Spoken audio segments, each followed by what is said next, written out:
In the name of the Father, the Son, and the Holy Spirit. Amen.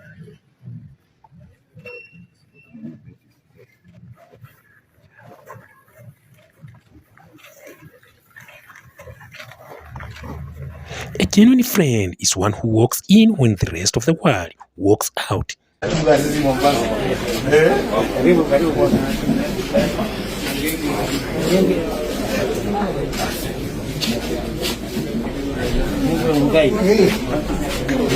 In the quiet aftermath of national mourning, former President Uhuru Kenyatta has once again shown the friendship, when founded on sincerity and mutual respect, stands the rest of the time. In the name of the Father, the Son, and the Holy Spirit. Amen.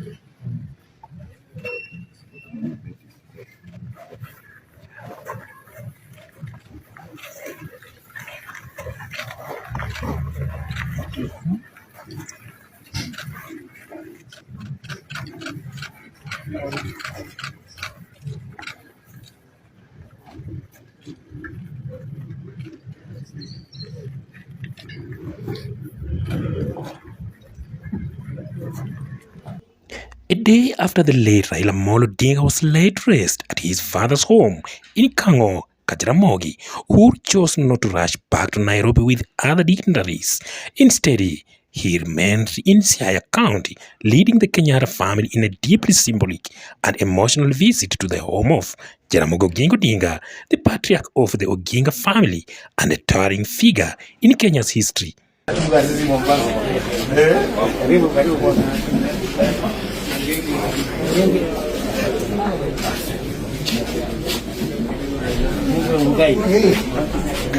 This visit, though seemingly simple, carries immense historical and emotional weight. It's not just a curtain call, it's a powerful reflection of a friendship and bond that has weathered political storm, family rivals, and decades of Kenya's shifting political landscape. So we became friends. We've been family friends for a long time. And I remember on that day when Mzee passed on, Jaramogi went to State House and he was carrying the fly whisk. He then went and invoked a very, very passionate dirge in Luo.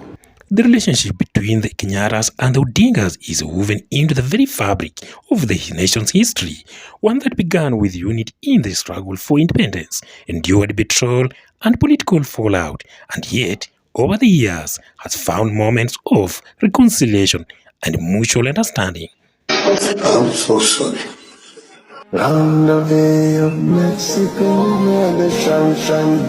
By visiting Jaramogi's home, Uhuru Kenyatta has ignited a sense of historical community.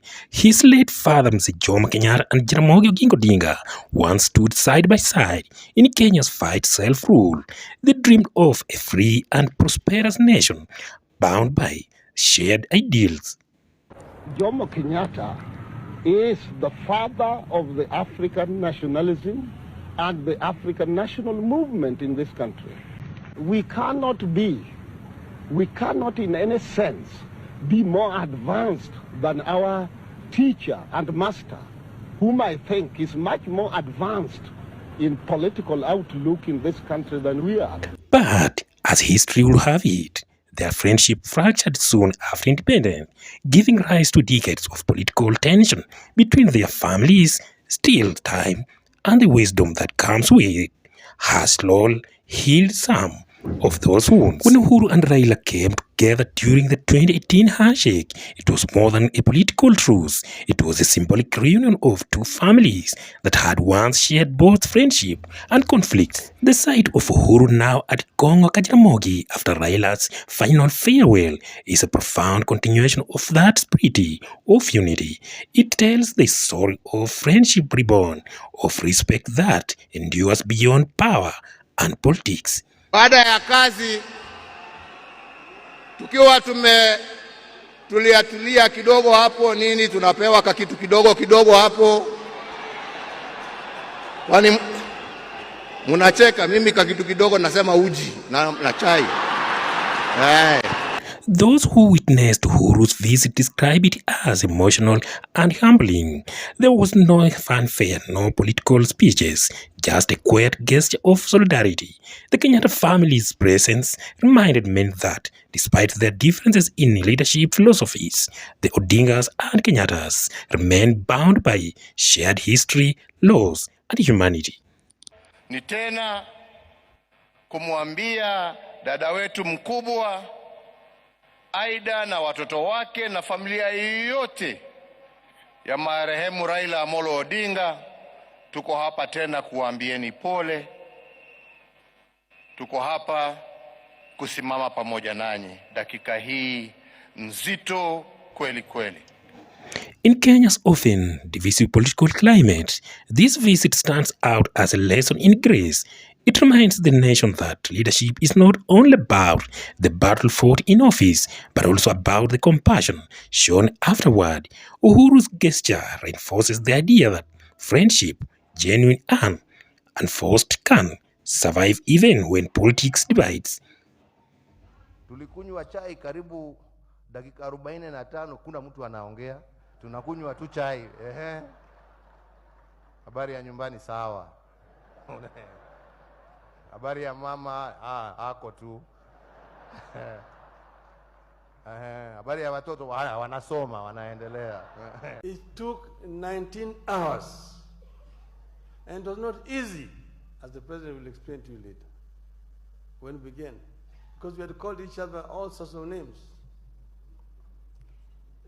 And eventually, after all that long deliberations, we agreed that we now have something that we can actually put together. As the nation continued to mourn Raila Odinga, the image of Uhuru Kenyatta walking into Jaramogi's compound will linger as a powerful reminder.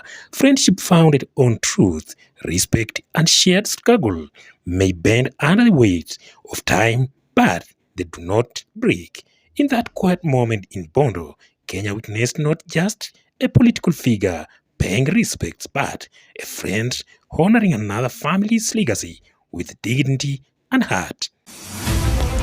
David Charms Media, platform for bold, really and eye-opening conversations. We are committed to bringing you raw and unfiltered content that captures the pulse of society. Whether it is breaking political updates, social movements, or community stories, we present the facts with clarity and passion. Our news segments are designed to keep you informed with accurate, timely, and critical analysis that cuts through the noise and hype. We ask the hard questions and go beyond headlines to explain what it means for you. David Charms Media, we stand for truth, courage, and connection. Our mission is to amplify voices, provoke thought, and build a community that listens, learns, and acts. If you are looking for honest dialogue, fearless journalism, and relatable stories, hit that subscribe button and join the conversation today.